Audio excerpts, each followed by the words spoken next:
Welcome to Extraordinary League, an actual play RPG podcast brought to you by Smash Fiction. I'm Dan Mulkerin, your game master. Playing Stitch is Kit Mulkerin. So who is this dude person? Playing Dante is Liz Logan. Does anyone know who made this Kool-Aid? Playing Nico Minoru is Miles Schneiderman. Oh, what a day. What a lovely day! Oh, wait, that was the other place. Shit, sorry, guys. I didn't mean to.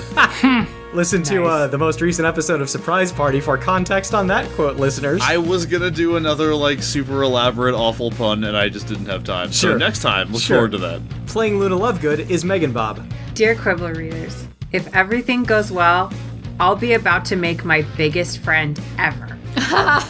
But please don't tell the giant squid. I don't want it to feel insecure. Playing Mordin Solus is Claire Mulkerin. We briefly thought about curing Azula, but she seems real evil, so's our boy Lex Luthor. Ba-na-na-na. Ba-na, so you're the one we chose, we're gonna be your nurse, both in the real world and in the metaverse. Ba-na-na-na. Ba-na, then once you're cured and no longer a Praetor, we hope you're not still loyal and you become a traitor. Ba-na-na-na. Ba-na, our odds are low. So let's change the status quo, go cure Godzilla. Ooh. We're not sure, but we think we have a cure. Let's cure Godzilla. Previously, your new ally Morgana helped you navigate the deadly plane of Phyrexia by way of the metaverse, a shadowy realm formed of thoughts and cognitions. You met up with the Soul Edge-wielding Michonne, who joined you and gave you the gem you came to Phyrexia to recover, before Morgana made an interesting discovery. Apparently, the metaverse versions of the ultra-powerful Phyrexian Praetors sport a parasite representing their brainwashing. Morgana believes that if this parasite is killed in the metaverse and Mordin's cure is administered in the physical world, it's possible that a Praetor could be completely cured and turned against Phyrexia. You decided to target Godzilla, the Green Praetor, and kidnapped a Phyrexian exarch who told you that Godzilla was located in a vast forest known as the Vicious Tangle. The exarch, however, was confident that any efforts to take out the Praetors were destined to fail, and that all worlds would join the Phyrexians in their worship of the Father of Machines, an entity he refers to as Doom. So, your kidnapping of the Exarch has not gone unnoticed. The Phyrexians swarm out from the cathedral in ever-expanding waves. You all managed to buy yourselves a little bit of time by perching up on a nearby rooftop, but it looks like that advantage has just about run out as there are many Phyrexians climbing or flying their way in your direction. What do you do? We gotta get back to the extraction point, right? Well, no, we have to go to the vicious... Oh, we gotta go to that fucking forest. Yeah. Do we still have our car? Yes, you still have your Toyota Corolla, which is parked on the rooftop. Stitch jumps into the driver's seat and he's like, let's go! Nico jumps into the passenger seat. Dante kicks Stitch out of the Luna turns to the driver's seat. exarch before she goes and says, you know what? I asked about your best friend, and I just want you to remember that, and please don't tell anybody about us. Thanks. As Stitch gets the car going, I'm gonna jump into the passenger seat and reenact some Hot Fuzz shit right here. Okay. I'm calling shotgun, and Nico's gonna lean back with her staff pointed at the Phyrexians and say, "Punch that shit!" And what that's gonna do is it's gonna create a giant fist that is propelled toward the middle of their ranks while also propelling us forward. Well, let's see what the dice say about that. The dice are calling that a green, sir. Oh, thank God. Okay. That could have been a bad white man. So there are some creatures straight out of nightmares that are rising up as you all pile into the car. Climbing up the sides of the buildings are the porcelain legionnaires, which are enemies you've fought before. They basically look like porcelain-colored armor affixed to a humanoid webwork, carrying weapons. However, rising in the air behind them are what look like these thin, flayed humanoids that are partially covered in bony plates, and they have like these pairs of skeletal wings coming out of their backs. So these creatures are rising up and beginning to head in your direction when a giant ethereal fist encases the Corolla and punches forward, propelling you guys forward and knocking a path clean through the Phyrexians, allowing you to launch yourselves out. So you guys have a considerable boost. Now, Luna, in the past you have said that you were giving control of driving the Corolla to Stitch, despite the fact that it is your magic which is keeping this thing in the air, correct? Yeah, for the most part, yeah. Okay, so basically Stitch is behind the wheel, gunning it, spinning the wheel, drifting around Phyrexians as you guys fly through the air, attempting to leave them behind. Stitch is in my lap, by the way. Oh, okay, very good. Dante's working the pedals. Fuck no. Yes. You just like scooch, you just picked him up and sat down, and Stitch is just like attached to your face, gnawing on it. I can drive just fine. Well, that remains to be seen. I'm going to need Stitch to make an agility check with a bonus for vehicles, and I'm going to need Luna to make a psyche check, and both of you get a +2 column shift bonus because of Nico's spell. Green. Green. Okay, so yeah, you guys managed to leave the Phyrexians behind, although it is quite a bit closer than you would like, and it just really serves to remind you how constantly danger is all around you the second you let your guard down, or your reflexes are just not quite fast enough while you're here in this particular world. So it sounded like you guys were intending on heading to the vicious Tangle, correct? That's right. Yes. Okay. Yeah. Are you guys doing anything en route? Are you traveling in actual Phyrexia? Do you want to slip back into the metaverse? We should probably go in the metaverse so that way the Phyrexians can't follow us. The flying Toyota Corolla shifts back over into the dreamlike metaverse, and you guys continue flying above the different looking but still rather threatening city streets and the deadly shadows that walk through them below. Thanks, Morgana. He blushes deeply and says, "It's just my duty, Lady Luna." How did you get here? Oh, well, the Phyrexians, they send out scouts into other worlds and will sometimes kidnap people, bring them back for experimentation as a way of anticipating their own invasions of those worlds. I was actually in the metaverse of my world when they came through, which is why I look like this and why I can still use my persona even when I'm not in the metaverse. I'm so sorry that happened. Well, it happened to all of you from what I understand. Stitch is just like driving, seated on the top of Dante's head.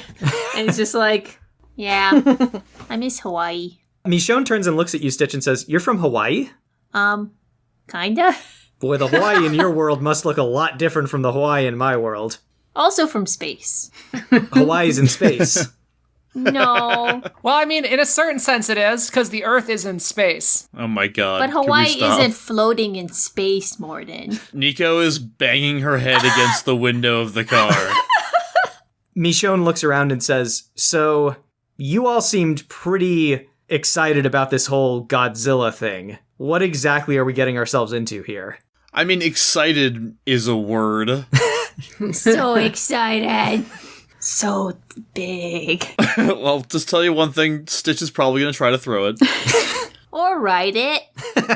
It's the largest single being that we've encountered on all of our adventures thus far. Probably even larger than that Cthulhu thing. If we're going to win the war against Phyrexia, we need to make some big plays, even if they're risky. Being able to flip the most powerful piece on the board to being on our side is kind of maybe our only chance of winning, even though a major piece on the board anyway. I'm not convinced it's the most powerful. I'm just convinced it's the one we have the best shot at turning. Fair.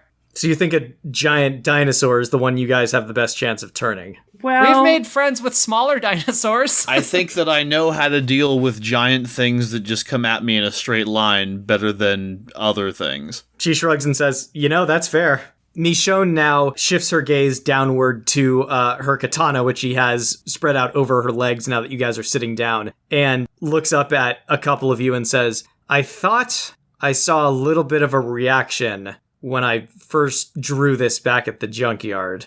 Nope. Are we not going to talk about it? About what? Her sword. How do you use one of those? It's clearly magical, but beyond that, I don't know what the issue is. Well, you were not present, I believe, Nico, when we went to Nexus City. No, I wasn't. But we encountered a weapon that was similar to that. If it's not the same one, it's at least the same kind of weapon. I believe it was called the Soul Edge. It seemed to be, again, this is all a bit outside of my experience, but it seemed to be similar to some of the other malicious items that we've encountered before, such as Frostmourne, a sword that was, I don't know what the terms are for it. Well, but we tend to call them evil, usually. Stitch cocks his eyebrow and he goes, "Is this another evil sword?" You know, there are a surprising number of evil magical items out there. I don't want it. Well, you do not have to touch it. I say to Michaud, do you mind if I have a look? Okay, but be careful. This thing, it makes me feel kind of strange when I hold it. That's why I try to keep it sheathed as much as I can. Don't do it. Fair. Yeah. I don't think I have to unsheath it, but I'm gonna pick it up with the witch arm. Are you drawing it or just picking it up in the scabbard? Just picking it up in the scabbard. Okay. And I'm gonna say analyze. Oh, please don't be a white and anal eyes. Analyze. oh, You should GM this game, Kit. regular eyes. That's a yellow, Dan. Okay. Are you looking for any particular information on the Soul Edge? I want to know what it does. You remember when you guys were in Westeros and you did the info dump spell, and I basically said, you just have all the knowledge of, like, the world of Game of Thrones? Yeah. Yeah, so it's sort of like that. So you have all the knowledge of the Soul Edge as it exists in its own universe's lore. The highlights of which include it's essentially a quasi-living being, which is the manifestation of, like, malevolence and evil and corruption. It changes forms based on its wielder, so it will always adopt the form of the weapon that the wielder is most comfortable with. Extended exposure to it causes deterioration of the body and also corrupts the mind, eventually turning the wielder into the sword's puppet. And shards of it can be embedded in other people, and then those people become enslaved to whoever's using the sword. Fun. So yeah, it's pretty evil, in other words, guys. Is it something that we should continue to have around, or is it something that we could use to our advantage? Ask me, Sean, like, how do you feel? Do you want to hold on to this, or are you wanting to get rid of it? I mean, as long as we're in Phyrexia, my preference would be to hang on to it until I can find a better option. When I sleep, I can almost feel it trying to work its way in. And, well, back on my world, I experienced a lot of stuff, so not to brag or anything, but I feel like I'm probably made of sterner stuff than most, so more often than not, I can fend it off. But if we can get out of Phyrexia, I'm not super eager to keep using it if I don't have to. All right, well, hold on to it for now, I say. I give it back to her. She nods and says, "Thanks. I appreciate you looking out." You all have reached what you're pretty sure is the Vicious Tangle. You're over the metaverse version of it, so you're not 100% sure what this looks like in the real physical Phyrexia. But this thing is a thick growth of rambling underbrush, soaring trees, and deep shadows. You can get the sense of untamed wilderness and predatory eyes lurking in the darkness below as your flying car soars overhead. And you can see that further in, towards what you presume to be the middle, appears to be some sort of structure, although from this distance you can't quite make out what it is. At this point, there's suddenly a rattling sound from the side of the Corolla, and the whole thing rocks to the side. It appears as though the Corolla was just hit by a large boulder that was thrown into the side of it. And looking down, you can see that there are similar projectiles, including arrows, and also just shadow creatures that are leaping up from below that are all heading up towards you, looking to apparently drag you down. What do you guys do? Dodge. I finally take out my sword. What? Oh my gosh! Is it that serious? There's that, like, anime-style close-up on everyone's eyes. And I go into a He-Man pose. And a Hey He-Man Dante, pose. could you not do that indoors? It's like kind of close quarters for that. So maybe you Actually, can keep your sword sheathed for now. I would love if I pierced the roof of the Corolla with a sword. We have a sunroof. I like to imagine he stabs directly next to the sunroof. Yeah, oh yeah, there's two sunroofs. So I burst out of the sunroof and I am now surfing on the car, getting ready to defend the car. Okay, cool. So there's stuff flying up at you guys from below. Stitch, I'm going to need you to make another agility check with a bonus for vehicles. Luna, I'm going to need you to make a psyche check to keep this thing in the air. Dante, let's see your fighting check to see if you can hit these things off. Mordin's gonna lean out a window and start shooting them too. So you can make an agility check with a bonus for guns. Got a yellow. I got a yellow. Green. I got a yellow.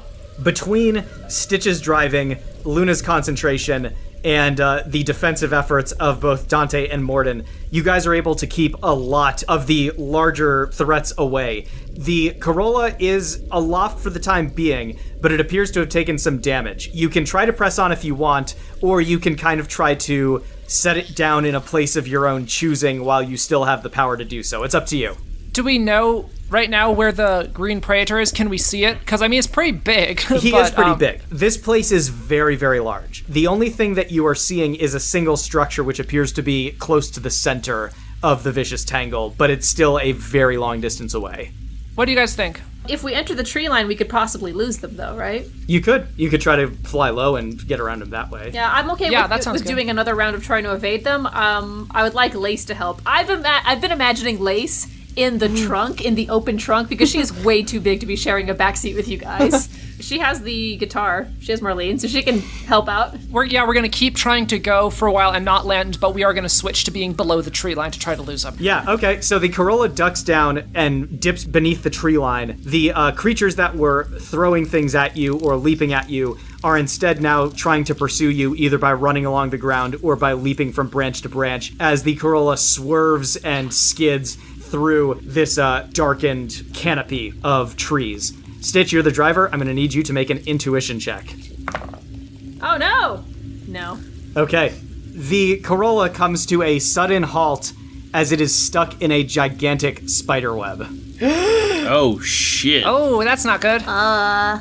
Gathering all around you are a number of metaverse shadows which begin to transform into their weird mythological-looking creatures. And we should all roll initiative. 10? Also 10. 7? 10. 11. Morgana. 2. And Michonne. 6. All right, so this particular encounter is taking place in some combination of the Corolla, a giant spider web, and the branches of this tree. So you guys are still like a good ways off of the crowded and overgrown forest floor below you. Gathering on the branches around you are several strange-looking metaverse creatures. 6 of them are burly, gray-skinned humanoid elephants, which are dressed in beautiful gold jewelry and carrying curved swords. These are Ganesha.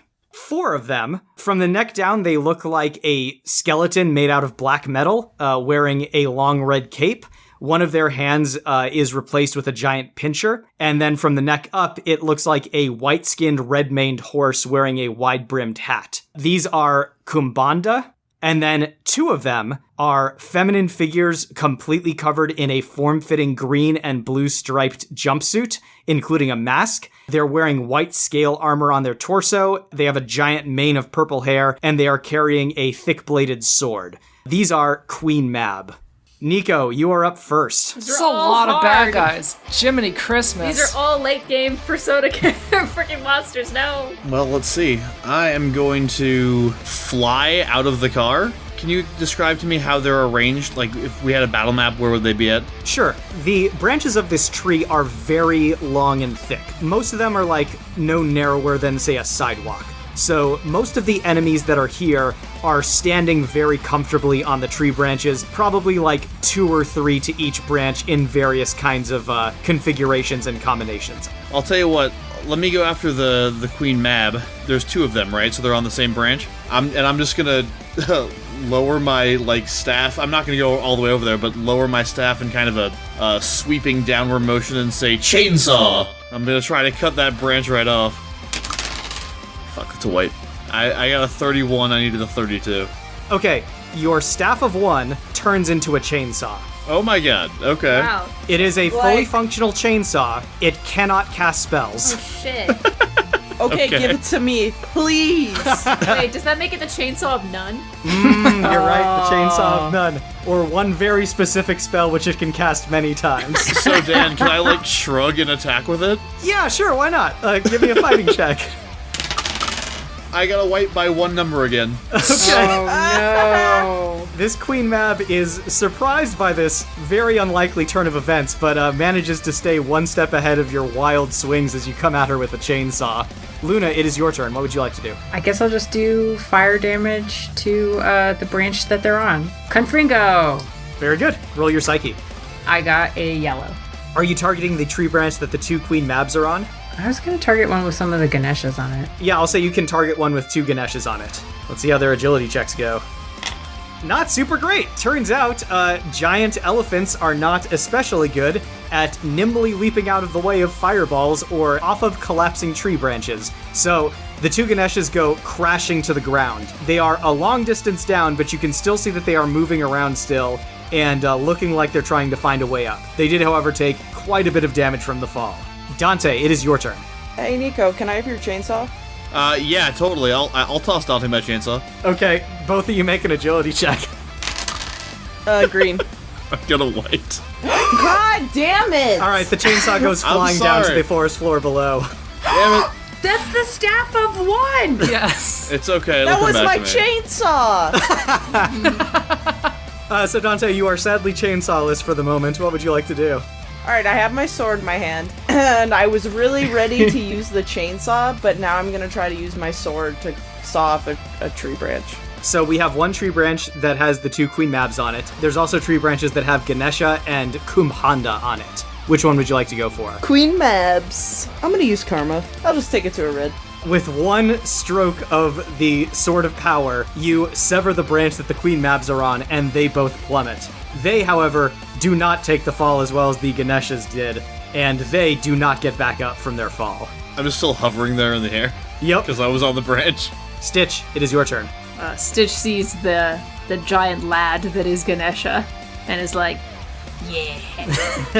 He abandons the car and dives at the Ganesha. Okay, there's still 4 of them that are up in the treetops. Oh no, he's gonna dive bomb at one of the ones on the ground. Oh, okay, you're doing a meteor strike down below. Yeah. Cool. Yeah, go for it. That's a green. Yeah, you nail him. And you take him completely down. Like, he's just basically flattened beneath you. It is the Ganesha's turn. Stitch, you are right next to the other Ganesh that fell off. He is not happy about what you just did to his friend. Stitch gets into sumo wrestler stance. All right, yeah, the Ganesha is charging at you. He's got all 4 arms out and his little antenna. That is a hit. Stitch, you get slammed for 40 damage. Whoa! Game recognized game. Luna, 2 of the other Ganesh that are still up in the treetops are also unhappy with you for destroying the branch that their friends were on. They begin to leap and bound their way across the tree branches and are coming at you, raising up their curved swords as they do so. One of them is going to hit for 40 damage. Now keep in mind your Patronus shield. Yeah, isn't my Patronus is 40. Yeah, so your Patronus drops. And then the 2 remaining Ganesha are going to go for Dante. Dante, you get hit twice for 40 damage each. I can take it. So you guys are getting pounded on by these elephant men when the Kumbhanda move forward to attack. These guys are sort of leaping with surprising agility and grace through the treetops. One of them is going to go for Mordin. That's a hit for you, Mordin, for 30. You have a second one coming at you. Fortunately, that one misses. And then we have one of them going for Michonne. And she takes the hit for 30. Gosh. All right. Dang. And one goes for Morgana. But Morgana manages to leap out of the way of this thing's pincer attack. Mordin, it is your turn. All right. I don't like this. There's still how many Ganeshas are there? There's 2 down on the ground, and There are 5 Ganesha in total that are still left. One is down on the ground and is currently fighting Stitch. The other 4 are still up in the trees. And then the Kumbhanda, which are the horse-headed skeletal things with giant pincer hands, all 4 of them are still up in the trees. yeah, can I area incinerate some people in the tree without lighting the web on fire? Oh yeah, for sure. The web is actually pretty difficult to move through. I would say that most of the combatants have probably left the web by now. So there's 2 Ganesha on Luna, there's 2 on Dante, and then Mordin, you have 2 Kumbhanda on you. Those are the biggest concentrations of enemies right now. Okay, I'll hit the 2 Kumbhanda on me with an area incinerate. All right, roll for it. I want to say like we're on the roof / hood of the car as we're fighting. Okay, so that's where you are. Everyone else Yeah. is kind of spread out to different areas. I got a green. Yeah, you managed to hit both of these guys. They reel backward as the flames wash over them. They are not down yet, but you did hit them pretty hard. It is Michonne's turn. Yeah, she's gonna jump out of the car, drawing Soul Edge in the process, and she's gonna go right after one of the Kumbanda. That is a yellow. Yeah, she cuts this thing in half and it dissolves away into shadow. And that brings us to Morgana. He's gonna use his little sword attack. Can we say the Kumbanda like reached into the car? Yeah. And he's having a little swashbuckle act? Yeah, sure. I'll say the Kumbanda is like clinging to the outside of the car, like slashing at him on the inside, as Morgana like stays on the inside, slashing back with his sword. Nice. It's yellow. Yeah, Morgana's gonna slice this thing's eyes. Yeah, that has stunned the creature momentarily. All right, as all of you are fighting with these creatures in the dark of the forest, you can hear the sounds of other creatures beginning to move closer to investigate this chaos that's erupting. All of you, make a psyche check, please. Yellow. Green. White. Green. White. Michonne? Michonne, yes. Green. Nico, as you are hovering above the forest floor, watching as these enemies are swarming ever closer and hearing the noises of other enemies drawing near, you suddenly hear this voice in your head. The power to defeat your enemies here is within your grasp. All you need to do is realize it, reach out, and take it. I have always been closer than you think. When you reach for power, you reach for me. Nico, you realize that you are wearing a mask. And in fact, you get the feeling that you've always been wearing this mask, and you're only now realizing it, and that this mask has been keeping in what you're actually capable of.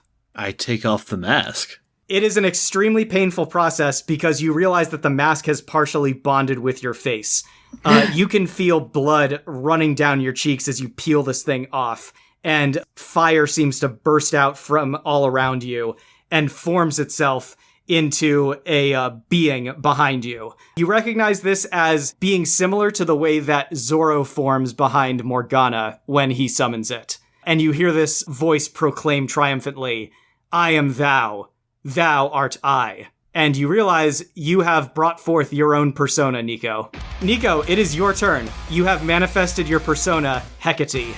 When you are in the metaverse, you can actually direct her power at your enemies as though they were your own powers, essentially. You can channel her might through you. Well then, why don't you go ahead and do the ripping their minds apart thing?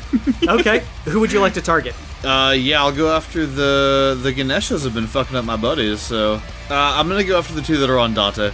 You know what, just for fun, spending karma. Alright, that'll be a yellow. So, Dante, you see this ghostly figure appear behind Nico that sort of looks like this woman in this long, elegant, and exquisite dress. She gestures powerfully as Nico does the same, and suddenly the two Ganeshas that were fighting you just explode into shadow. They are completely gone. Nico says, I just want you all to know that I came up with the whole breaking off the branches idea, and it was cool until you all copied me and made it cliche. So now I had to do a new thing. Luna, it is your turn. Luna sort of climbs out of the sunroof of the car and is trying to scramble away from the Ganesha to cast Expecto Patronum again and get that shield back up. No, I got a white. Okay, you can't quite manifest the good feelings. Can't, bring Venusaur's shining face to mind strongly enough. I just clutch that Pokeball tight. Dante, it is your turn. The two Ganeshas that were attacking you have suddenly been vaporized. I'm going to say, I forgive you for the chainsaw. And then I will turn around and face... I'm fighting two horse boys wearing hats. Also, Luna is fighting two Ganesha by herself and can't get her force field back. Oh yeah, I'm sorry, maybe that's Mordin. more important. Yeah, I gotta go help her. Okay, I'm going to charge into them like a football player. Go for a yellow. The Ganesha stands its ground, but, you hit it real freaking hard. It is not looking happy about that. Stitch, it is your turn. You are still on the ground fighting the one Ganesh. Before I forget, let's do Lace. Okay. On/in the car is Mordin, these two horse boys. Yep. Morgana's inside the car. Yes, correct. Lace hops onto the car out from the trunk and attacks one of the horse boys that Mordin is dancing with. Okay, cool. Does agree. Lace carves into one of them. It is still up. Stitch has to peel himself out of the crater in the tree he was, like, thrown into, basically. What is this setup down here? Is there anyone left? So you guys are on the forest floor. It's just you and this one Ganesha. right. However, you can see coming through the trees are more shadow creatures. Maybe you should go. But first, you! And he's gonna charge at the Ganesha down there. That's a yellow. Nice. Yeah, you basically go completely through him. He just dissolves away into shadow. It is the Ganesha's turn. One of them turns at Dante because Dante just body slammed him and does not hit. Luna, the remaining one, is turning towards you. I have dodge, or I've improved dodge. Is that going to help at all? Not in this case because he missed, so you don't even have to worry about it. Oh, thank God. Mordin, you got two people coming at you, the two Combando Alright. with their pincer arms. Only one of them manages to hit, though, and so doesn't get through your force field. And then the one fighting Morgana is stunned because Morgana slashed it in the eyes. And that brings us to Mordin. What would you like to do? I'm going to try to kind of point my gravity gun in between the two of them and fire it, just the kind of burst, and hope I can knock them off. And the combined damage from that plus falling might take these guys out. Yeah, good. Yellow. Yeah, they both get knocked off of the car and thrown to the ground where they dissolve into shadow upon hitting. It is Michonne's turn. What is Michonne gonna do? So there are two Ganesha. They are both in melee with Luna, and one Kumbanda, which is in melee with Morgana. Wait, one of them is in melee with me. Correct. One of the Ganesha is also in melee with Dante. The other one on Luna, who's not in melee with Dante, is getting attacked. Oh, it does not go well. That's a white.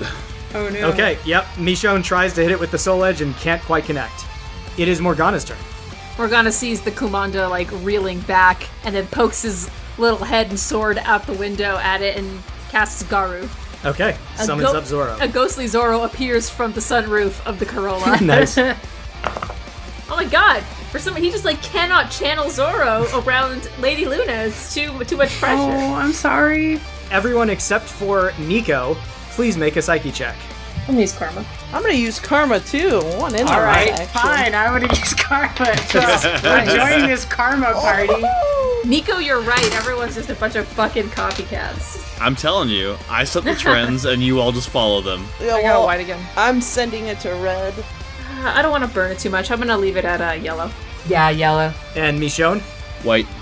Luna, Dante, and Stitch, very similar to what just happened to Nico last time, all of you are beginning to hear strange voices in your head. Stitch, you hear a voice saying, "You were made to be the king of destruction. Now claim your crown." Dante, you hear a voice saying, "The world itself is your weapon. Use it against those that would seek to chain you." And Luna, you hear a voice that says, "Preserve what is good in the world, and show no mercy to that which seeks to corrupt." And again, all three of you suddenly realize that you are wearing masks, and you feel as though you've been wearing masks this whole time, and that it's been keeping you back.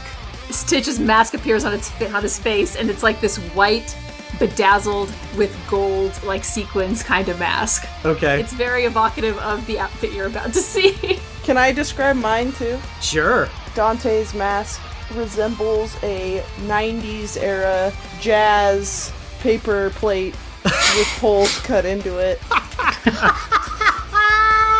What's a jazz paper plate? Look it up, everybody. It's a brand. That's Okay. pretty good. Oh yeah, it's just like yeah. Everyone knows my that. God! Dante is so stupid! Yeah, I will say, I didn't think it would be worth it, but I looked it up. It was worth looking up. Okay, do I have to narrate something for my mask? I guess you do now. Luna pulls off her mask and she could see that it is like paper mache and it's made up of all the articles that her father wrote for the Quibbler. Oh god. Great, now I'm Wow. crying. God. So you all hear a triumphant cry in your heads of "I am thou, thou art I," as all of your personas manifest. Stitch, you have manifested your persona of Elvis. Yes! Epic fucking Oh, jeez. ghostly Elvis! Stitch suddenly has a little blue pompadour as well.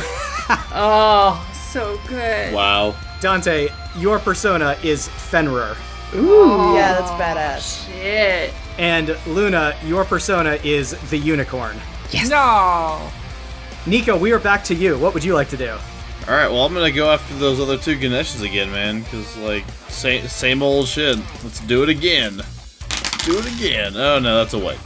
Okay, you're kind of going mad with power and just send off these like destructive waves of psychic energy out, kind of all over the place. Well, yeah, she was gonna be aiming at the other guy, at the Ganeshas, but Nico like threw her hands in the air and started laughing maniacally, so Hecate did that too, and it was it's a whole thing. Luna, it is your turn. So you have manifested the persona Unicorn, meaning you have access to holy attacks. I am going to send this unicorn after whatever is attacking Morgana. I will point out, you still have 2 enemies in melee with you, but that is a very Luna thing for you to do, so... Yes, it's the right call! I hope somebody else will also save me! The green. The unicorn dashes forward toward Morgana and spears the Kumbanda in melee with him, dissolving it into shadow. Luna makes like a sighing sound as the unicorn runs. Dante, it is your turn. You have manifested the persona Fenrir, which gives you access to ice attacks. Can I, like, actually use Fenrir, like, a mount? Sure. Okay. Yeah, dude. I'm gonna hop onto Fenrir, and I'm going to charge into the one harassing Luna. That is a yellow. You actually destroy both of the Ganeshas, dissolving them away into a shower of shadow. Nice. You're like, good boy. Stitch, you are down on the ground, and you can see shadows are emerging from the forest around you. However, you have manifested the persona of Elvis. Elvis gives you the power of electricity. What would you like to do? Stitch looks up at his persona in confusion, then looks over at Lace, who's looking wide-eyed down back at him, and then she sticks like a little clawed thumbs up. Yeah! And Stitch just shrugs and is like, Elvis! And he touches his mask, or where his mask was, which burns away in like a blue fire. And Elvis is gonna bring down electricity on whatever personas are closest by. That's yellow. Giant golden lightning bolts ripple out from your new persona, strike several of the shadows that were getting too close, and the remaining ones decide to keep their distance, at least for the time being. You guys have bought yourselves a moment of peace in the midst of all this chaos. What do you do? Oh my gosh, I'm gonna pet that We should unicorn. get the hell out of here. Yeah, we should get the fuck out of the metaverse. Yeah, Mordin just looking around in like stunned silence at everybody's really cool things because he still hasn't done his. But Aw, poor Mordin. No, he's like, you will though. You get his mind is just like trying to fathom some model of physics that allows for this being a thing. Morgana's probably beside himself at the sight of all of these persona users all of a sudden. Oh yeah, he is overjoyed to see all of this. However, there's a lot of shadows surrounding us now, and our car is stuck, so... Morgana says, I can provide us transportation if we need it. What's your idea, Morgana? He looks like he's about to explain it, and instead he just sort of like leaps up in the air, and when he comes down, he is a giant van with the face of a cat on the front. What? You are so amazing! Why don't you tell us you can do these things, Morgana? I don't know, you didn't ask. And you found that other car and you seem to really like it, so I felt like I didn't really want it, but I don't know, it's a thing that apparently Japanese humans think that cats can do, so it's a thing that I can do. Is it okay if we ride in you? If you want to, yes. All right. Stitch immediately goes for that wheel. Thank you for asking for consent, Luna. It's very nice. Oh, thanks for helping me to survive the Ganeshas. You're welcome. Beep, beep. Get in, losers. We're curing Godzilla. Are Fenrir and the unicorn and everything still out? That's up to you guys. Those of you that have personas can sort of cause them to disappear and then just resummon them later. Okay. Yeah. Stitch's sequined white mask reappears on his face and Elvis disappears. Yeah, I touch the unicorn's nose and say, all right, I'll see you again sometime. Now that Morgana is a van, do you wish to drive through the metaverse or through Phyrexia? Probably Phyrexia, but I don't know. I would say Phyrexia, yeah. Okay, I'm fine with that. Oh, Dan, before we leave, I say, staff of one to me. Good call. The chainsaw lifts up off the ground and turns into the staff of one partway back to your hand as the Nice. spell wears off. Also, real good thing a chainsaw didn't just shoot at you. I know, that's what I was thinking too. Morgana, in van form, tears off into the forest, and as it does so, the forest seems to dissolve away. But the Phyrexian forest actually looks very, very similar to the one in the metaverse. It's still a thick growth of trees and underbrush. However, the physical version that you guys now find yourselves in is entirely made of metal. The trees and the plants are all made out of copper, with wires hanging down like vines, and the leaves are just flattened metal. Morgana begins to tear out through this forest, and you can see where this giant web came from in the metaverse, because there is an enormous spider, roughly the size of a semi-truck, which is currently hanging in the treetops above all of you.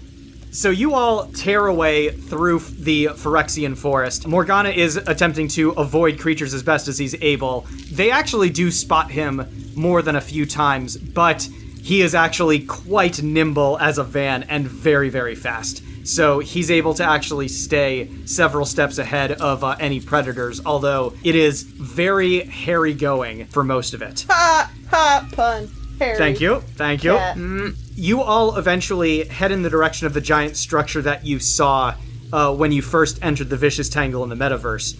You're not sure what this thing would be in the metaverse, but coming upon it now in the physical world, you can see that it's what looks like a combination between a castle and some sort of like church or shrine. But this thing is enormous. The doors that lead inside are probably at least 100 stories tall. Stories. 100 Yes. stories. Yes, this thing Okay. is gigantic. But strangely, it seems also very poorly kept and largely overgrown, with these metal vines growing over it and into it, and in places you can see where the stone and the metalwork of the building itself has been worn away by apparent degradation. And you can see this place is covered in all sorts of incredibly monstrous-looking Phyrexians. There's giant spiders, huge four-legged creatures. There's things that look like humanoid animals, all of which have metal covering part of their bodies. And you recall that Godzilla's title as a Praetor is the Lord of Abominations, and you can kind of see why that is as you draw closer to his lair.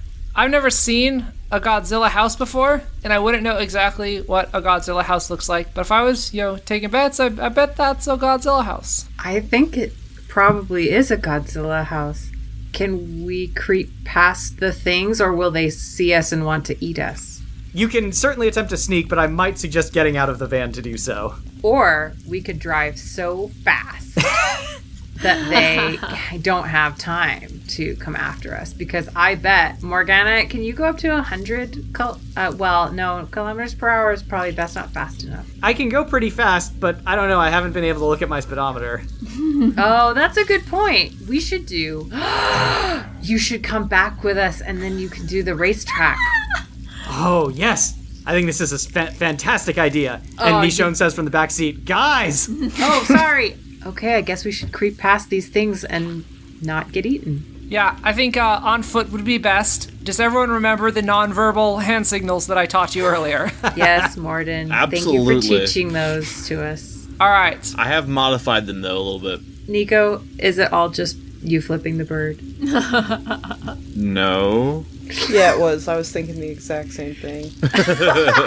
All right, let's just switch to on foot and as stealthy as possible. Is there like brush and trees around here still as we get closer to the building, stuff that we can, where we have some degree of visual cover from things that are going to be up in this enormous structure? Yes, as I've said, the forest in general is overgrown, and the fact that there's this structure here doesn't seem to make much of a difference to it. The brush grows right up to the wall of this, and actually in several places you can see where like vines and creepers and tree roots have actually worn their way through the wall.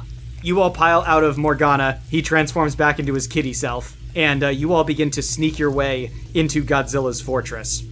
You creep through these halls, sticking to the shadows, using Mordin's signals, and you can see that there are large creatures that walk these halls and climb on the ceiling and on the walls, all of which are Phyrexians, all of which bear this strange, twisted, and monstrous look of the creatures that associate with Godzilla. I'm going to need some very good agility checks with a bonus for stealth, please. Karma. Green. Green. Green for both Stitch and Morgana. Michonne got a green, Nico got a white. I'm going to spend 30 karma and make it a yellow. It's a good thing you're leading the way, Mordin. You guys are not especially good at doing this, largely because you're sort of being distracted by the monstrosities and the alien architecture all around you. With Mordin in the lead, it takes you guys a while to get through, but you do eventually manage to get through without being spotted. Eventually, you all emerge into what appears to be a gigantic cavernous space, to the point where you can't actually see the ceiling above you or the walls on the far end. In this space, seated on the ground, is Godzilla, towering above you in all his gigantic, monstrous glory. So I'll say that you guys have emerged through one of the entrances into this place, and you're currently ducking behind one of the large pillars, occasionally peering out around it. The immensity of Godzilla is kind of hard to wrap your head around. It's like every time he breathes out, you can feel the air pressure in the room change around you. He occasionally will shift, and the ground shifts with him. His size and his power is honestly terrifying now that you're this close to him and not surrounded by a giant robot. Can I roll expertise animals? What are you trying to do exactly? I just want to know what makes Godzilla tick. Do you have expertise, force of nature? And No. man's hubris? No, just Okay, just guys, I'll animals. go talk to him. Hold on. No, like this. I was just hoping to find out if there was a direction we can approach him from, or to know which of his senses would be the strongest. Interesting. Yeah, you can make a reason check, and then you get a bonus from your expertise animals. Stitch's eyes, by the way, are fucking huge. Mm-hmm. He's like looking at it the way a cat looks at a bird at the window. I got a yellow. Luna, you are fairly certain that he's a predator and therefore is used to looking at things directly in front of him. He probably doesn't have great peripheral vision, and if you can hit him from a certain angle where his tail can't reach you as easily, that would probably be ideal. We can approach from the side or from behind, and as long as we're very careful about the tail. Morgana turns and looks at all of you and says, "So, do we approach him in the physical world or in the metaverse?" Well, we're going to need to apply the Yeah. physical cure first, if my calculations are correct, and then we're going to switch over soon after that and try to get rid of the parasite. But if we get rid of the parasite first, it might be able to reassert itself if the cure's not already in him. All right then, let's be quiet. Who all is going to approach Godzilla? Because not everyone needs to. Yeah, I'm definitely going to do it. Do you need to give him a shot or what? Yeah. I actually think that if you approach him from behind and you put the shot into probably leg tail area, his skin is so thick he might not actually feel it. His skin is so thick I worry about the shot going in at all. I think you'd have to do it like underneath the cuticle or something. I could probably help with that. Or maybe inside of his mouth. Oh, I'm definitely your man for that. Dante, do you see how big that mouth is though? Yeah, Or I could just make fine. the shot sharper. I'm not worried about it being sharp enough. I'm worried about it being deep enough, like a long enough shot. I mean, I could do that too. Oh god, it's like the most horrifying doctor's needle ever. It's like some Silent Hill shit. I also just don't know if we can, like, pierce his skin. I mean, it's going to be difficult. The asshole. I hate to be a Dante about it. Okay. Are we Yeah. really going to climb inside of Godzilla's, I guess, cloaca? I think I'd rather go in his mouth, to be honest. We are definitely looking for thin membranes. I grab Mordin by the armpits and fly him up toward the mouth. Well, Godzilla's, like, lying down, right? Or is his head way off the ground? He's sitting down, so his head's probably only like 30 stories up right now. Oh, is that all? All right. Yeah, you know. Okay, I've seen you do this a couple times now. I thought you could only do your spells once. So what is this? I can just fly all the time now. I learned how to do it a few weeks ago. How? What? How? I figured it out. How? You figured it out. Yeah. Look, I've been training with my staff and reading books of magic. Did you think I'm not going to figure out new powers? What do you think these, like, buzzing, like, balls of magic protecting me are? I guess I thought, all right, we'll talk about this later. All right, that's fine. Do you want to go up to the mouth or not? Yeah, let's do it. All So right. as they're flying, Mordin's going to pull out the cure that he has in the little vial and says, in theory, once it's introduced to the bloodstream, it self-replicates and it converts cells into basically factories for more cure. So a dose of any size, in theory, can change a creature no matter how large they are, but this is really going to be putting that to the test. I kind of would, something this big, it would have been nice to have a little more on me. I mean, yeah, I think that's probably true, but you don't. Well, it might just take a while before, it reaches a point where it's replicating fast enough that we're going to see a difference, and hopefully this thing's immune system isn't going to be too crazy. I will give you 10 minutes of it not working before I start talking about science being worse than magic. All right, and then after that, you're only allowed to continue doing so if you can cure him. I'll take your wager, sir. So you guys are closing in on Godzilla's head. I imagine your speech grows a bit quieter and then non-existent as you grow closer. Yes. Yeah. Yeah, so you come closer to Godzilla. He appears to be, like, resting. You're not quite sure if he's asleep or not. It's hard to tell. He seems very, like, still. But it does appear that his mouth is closed. How tight of a seal is it, though? Is it like an alligator or like a crocodile thing where you can always kind of see the little spaces between the teeth, I imagine? Or It depends on the Godzilla model. How cute of a face are we how talking much here? like lip lifting are we going to have to do? I mean, this is a pretty monstrous-looking Godzilla, so his fangs are probably always visible, even when his mouth is closed. Can I squeeze like past a tooth? Like, is there a little bit of area I can crawl through? You can certainly make the attempt if you want to make an agility check. Sure, I'm going to do that. And God. I'm going to sort of like, get down on my hands and knees and kind of like pull up some lip and try to crawl in. I'm also going to flip on the flashlight of my Omni tool and shine it into the mouth as I'm going in. Okay. I just drop him off there. Yep, drop him on the lip. And I'll try to hover inconspicuously nearby. Okay. Mordin, let's see how you do. All right, Karma. Mordin is basically John McClane right now. Yeah, this is pretty Pulling important, I gotta say. Epic Holy- shit. Come out to Phyrexia, have a few laughs, we'll get together. All right, I want to take it to a yellow, so I'm going to spend 42 Karma. Okay. Ouch. Mordin, you grab onto the lip and wriggle your way through one of the larger gaps between Godzilla's teeth, eventually, agonizingly slowly, pushing your way further and further into this large, hot, dark, wet cavern inside. Great. Nico, you are staring intently as you see Mordin disappear further and further into Godzilla's mouth. And then you happen to glance up, and you see Godzilla's eye is open and looking directly at you. Hi. Oh my god. Mordin, you are inside Godzilla's mouth. You suddenly feel like your ears are going to burst as it's like a rumble like a jet engine is coming up from somewhere deep inside of him.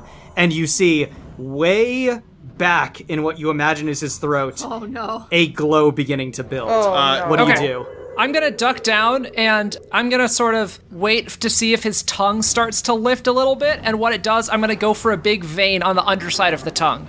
Oh yeah, there are veins aplenty in here, and you can easily get under his tongue with very Oh little my effort. god. It was nice knowing you, Mordin.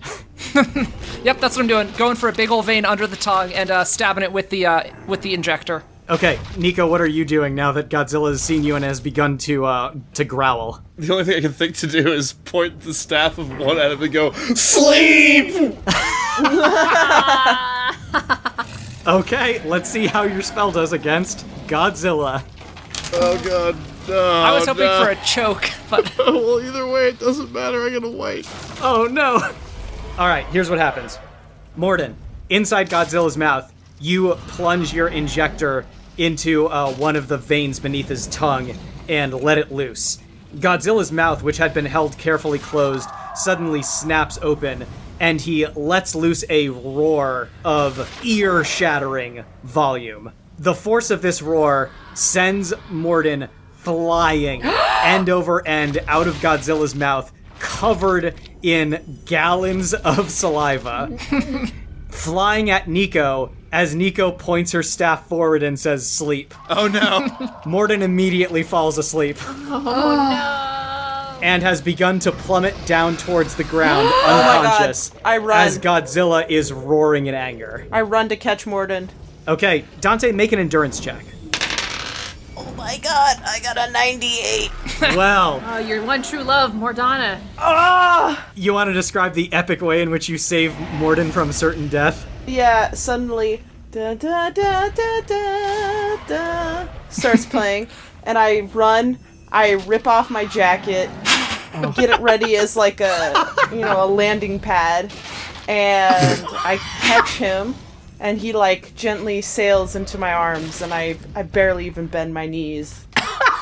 And then I run back as just the spit is just flying behind us, simulating speed trails from how fast I'm running. As Dante saves Mordin from certain death, and Nico begins backing away in the air, Godzilla roars above all of you and takes a step forward.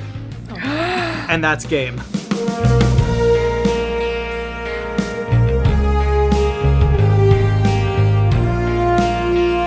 Extraordinary League is produced by Dan Mulkerin, with logo design by Claire Mulkerin. Special thanks to Kevin McLeod at Incompetech.com for our theme song, Motherload, and to TabletopAudio.com for our background music and ambient sound effects. You can find us on Twitter at SmashFic Podcast and search for the Smash Fiction Podcast on Facebook, Tumblr, and YouTube. Subscribe on Apple Podcasts or your podcatcher of choice, and if you leave us a good review, we shall become more powerful than you can possibly imagine. Smash Fiction is made possible thanks to our supporters on Patreon at patreon.com/smashfictionpodcast. Please consider donating as little as $1 each month. It helps us keep the show going. And we have great rewards and extra content for those who help us out. If you have any suggestions, feedback, or other contributions, send them to us at smashfictionpodcast@gmail.com and help us continue the fight.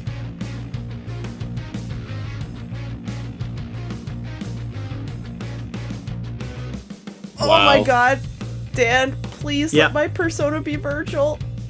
No, we discussed what your persona was, Liz. Yeah, did? Virgil's not Yeah. like a legendary figure. Jazz paper Yep. plates? No, your persona is jazz paper plates.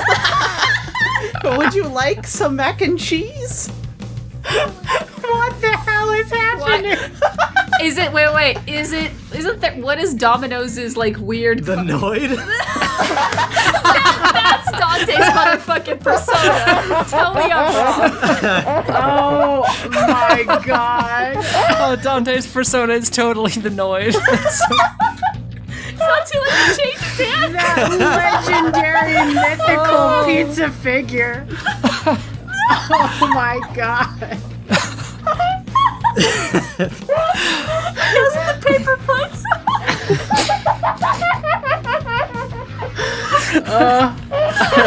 Yeah, instead of blood coming when he removes his paper plate, it's like pizza sauce.